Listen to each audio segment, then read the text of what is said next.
स्वागत है आपका। आपके साथ मैं हूं शिल्पा रावत और ये बता दें आपको, सीएम योगी आदित्यनाथ मुंबई दौरे पर हैं। आज मुंबई दौरे का आज दूसरा दिन है।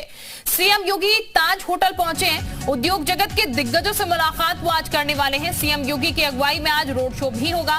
फरवरी में होने वाले इन्वेस्टर समिट का आमंत्रण देंगे। फिल्म इंडस्ट्री के दिग्गजों के साथ तो मुलाकात करेंगे। महाराष्ट्र राजभवन में सीएम योगी का रात्रि विश्राम, राजभवन में ही रात्रि भोज का आयोजन। महाराष्ट्र के सीएम एकनाथ शिंदे भी मौजूद रहे।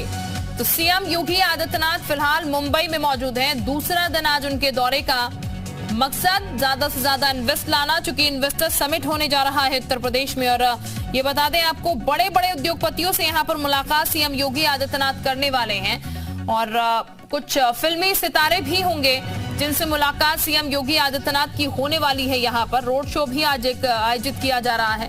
ऐसी जानकारियां भी हैं। इस वक्त की ये बड़ी और अहम खबर हम आपको बता रहे हैं। नीलेश इस वक्त हमारे साथ ज्यादा जानकारी के साथ जुड़े हुए। नीलेश का हम रुख कर लेते हैं। नीलेश, क्या अपडेट है? अभी कार्यक्रम शुरू हो चुका है क्या? कार्यक्रम की तैयारियां चल रही थी?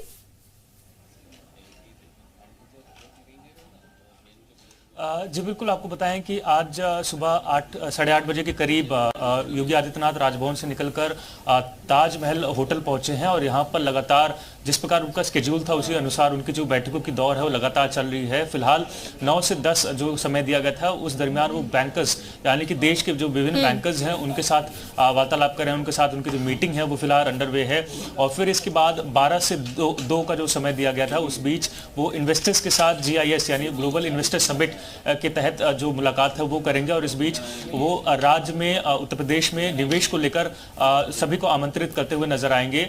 ये 2 घंटे जो है वो बेहद महत्वपूर्ण होंगे उत्तर प्रदेश के लिए, क्योंकि एक बड़ी जो राशि है वो इन उद्योगपतियों के साथ उस टॉपिक को डिस्कशन होगा कि आखिर क्यों उत्तर प्रदेश में आपको इन्वेस्ट करना चाहिए। क्योंकि उत्तर प्रदेश जिस प्रकार कल योगी आदित्यनाथ ने संबोधन करते हुए कहा था कि अब उत्तर प्रदेश पूरी तरीके से बदल चुका है। उत्तर प्रदेश के जो निवासी हैं उनकी आशाएं जो हैं वो अब बढ़ चुकी हैं और न सिर्फ राज्य बल्कि देश को आगे बढ़ाने की जो क्षमता है वो उत्तर प्रदेश रखता है। और 1 ट्रिलियन इकोनॉमी का जो लक्ष्य सीएम ने रखा है उसी के मद्देनजर ये पूरी बैठक होगी। अब 2 बजे के बाद का जो समय है उसके बाद योगी 1-to-1 और B2G जो बैठक है उसके लिए समय देंगे। 1-to-1 सभी इन्वेस्टर्स के साथ उनकी मुलाकात होगी और B2G यानी कि बिजनेस टू गवर्नमेंट के तहत ये पूरी मुलाकात होगी, जिसमें करीबन 17 जो लगातार बैठक हैं वो इस दरमियान 2 से 3 घंटे में वो करने का उनका लक्ष्य है। और देर शाम करीब 6 से 6:30 बजे के बीच जो है वो समय दिया गया है वो बॉलीवुड सितारों और जो प्रोड्यूसर्स हैं, डायरेक्टर्स हैं, उनके लिए पूरा जो समय है वो दिया गया है। ठीक नीलेश, आप बने रहिए हमारे साथ। अपडेट में लगातार आपसे लेते रहूंगी इस कार्यक्रम के बारे में भी और इस पूरे दौरे के बारे में भी। वापस में आपके पास लौटूंगी। इस वक्त कुछ खास मेहमान हमारे साथ जुड़ चुके हैं, उनका सबसे पहले तारुफ करा देते हैं। हमारे साथ अशोक पांडे साहब है, भाजपा प्रवक्ता है। बहुत स्वागत आपका उत्तर प्रदेश उत्तराखंड पर। कपीश श्रीवास्तव जी हमारे साथ, सपा प्रवक्ता, बहुत स्वागत आपका भी। इसके अलावा प्रोफेसर भूपेन तिवारी हमारे साथ हैं, अर्थशास्त्री है। भूपेन जी, बहुत स्वागत आपका भी जी उत्तर प्रदेश उत्तराखंड पर। हमारे सहयोगी नीलेश शुक्ला जो है वो भी मुंबई से हमारे साथ लगातार बने हुए हैं, उनसे भी अपडेट हम लेते रहेंगे। सबसे पहले अशोक पांडे साहब के पास ही चलते हैं। पांडे साहब, तैयारियां जोर शोर से चल रही हैं इन्वेस्टर समिट को लेकर और मुंबई पहुंचे हुए सीएम योगी आदित्यनाथ। मकसद जाहिर है आप लोगों का यही है, ज्यादा से ज्यादा निवेश लाया जा सके। जो सपना देखा गया है वो सपना किस तरीके से आप देख रहे हैं जब ये काम हो रहा है धरातल पर कि $1 ट्रिलियन बनाने की जो इकोनॉमी बात की जा रही है कि यूपी का भी ये हिस्सा होगा जो कि यूपी एक तरीके से देगा अर्थव्यवस्था में, वो कितना पूरा होता नजर आ रहा है? देखिए, निश्चित तौर पे पहली बात है कि उत्तर प्रदेश के मुख्यमंत्री जी ने, यशस्वी मुख्यमंत्री जी ने जो उत्तर प्रदेश के अंदर माहौल दिया जी, उस माहौल ने ही हमारे इन्वेस्टर्स को आकर्षित किया है। हमारे प्रदेश के मंत्री विदेश गए थे, वहां लोग तैयार हैं उत्तर प्रदेश में व्यापार लगाने को। इन्वेस्टर समिट फरवरी में होने वाला है, उसका आमंत्रण लेके यशस्वी मुख्यमंत्री जी मुंबई गए थे व्यावसायिक राजधानी में, आर्थिक राजधानी में। वहां भी एक अलग तरह का उत्साह है। ये सही बात है, उत्तर प्रदेश एक बीमारू राज्य के रूप में जाना जाता रहा है, लेकिन जब से योगी जी की सरकार आई है, जिस तरह से उन्होंने उत्तर प्रदेश में अपराध का जो राजनीतिकरण था उसको खत्म किया, जिस तरह से उन्होंने भ्रष्टाचार को खत्म किया, इंस्पेक्टर राज खत्म किया, जिस तरह की सड़कें दी और जिस तरह से उन्होंने वो एयरपोर्ट दिया, अंतर्राष्ट्रीय हवाई अड्डे दिए। ठीक, अशोक जी, यानी कि पहले भी ये चीजें हो सकती थी अगर मंशा होती तो? आपको बता दें 12वें नंबर पर था उत्तर प्रदेश, आज दूसरे नंबर पे आ गया है। इन्वेस्टर्स निश्चित तौर पे उत्तर प्रदेश में अपना झंडा लगाने को तैयार है, जो रिपोर्ट आ रही।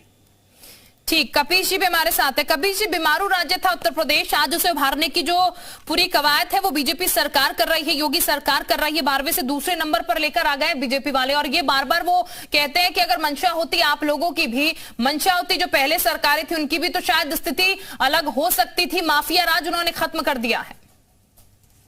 देखिए, सबसे पहली चीज तो ये है, बहुत ज्यादा इको रेस सही कराइए। ठीक, चलिए कपीश जी का आवाज सही कर दीजिएगा ताकि उन्हें जी अब ठीक है। ठीक है कपीश जी, बोलेगा जी। मैं इस बात को कह रहा हूँ, नहीं को हो रही, बहुत ज्यादा हो रही। ठीक, चलिए कपीश जी, हम आपका ये सही करवाते हैं दिक्कत, और फिर उसके बाद मैं वापस आपके पास लौटूंगी, आपसे सवाल लूंगी। बहरहाल हम प्रोफेसर भूपेन तिवारी का भी रुख कर लेते हैं, तब तक उनका साउंड सही हो जाएगा। अर्थशास्त्री हैं भूपेन जी। आप जो ये पूरी तस्वीर देख रहे हैं, प्रोफेसर भूपेंद्र हमारे साथ, आप जो पूरी तस्वीर देख रहे हैं उत्तर प्रदेश की, और तमाम चीजें जो है बहुत बारीकी से सर आप देख रहे होंगे, आप क्या समझ पा रहे हैं? जिस मकसद से सरकार चल रही है वो मकसद आने वाले समय में पूर्ण होता हुआ नजर आ रहा है, जो कोशिशें अभी की जा रही हैं?